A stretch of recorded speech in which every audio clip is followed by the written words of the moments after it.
In the following problem, we have the following question: find A1, A2, T1, T2. And we're also given the formulas to find A for both A1 and A2, and the same thing for T1 and T2.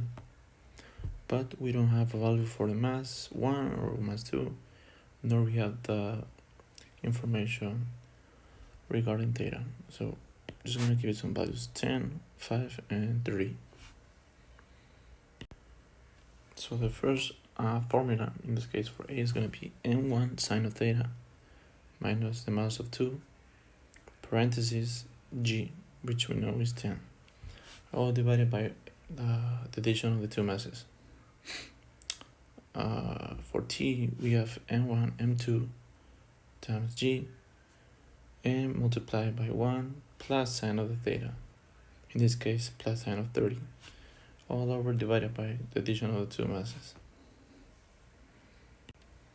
So let's start with A1.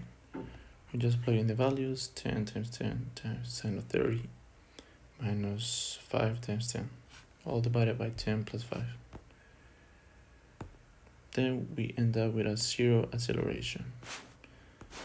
On the second acceleration, we have 5 times 10 times sine of 30 minus 10 times 10, all over divided by 15.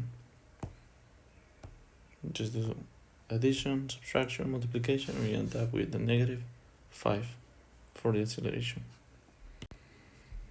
Now for the tension, we will see that we have the same value for both T1 and T2. As we plug in our values, mass 1, 10, mass 2, 5, times 10, which is g, multiplied by 1 plus sine of theta, which is 1/2. So 1/2 plus 1 equals 1.5. Just multiply what's on the left, it's going to give us 500. And then all over divided by 15. That's going to give us 50 newtons.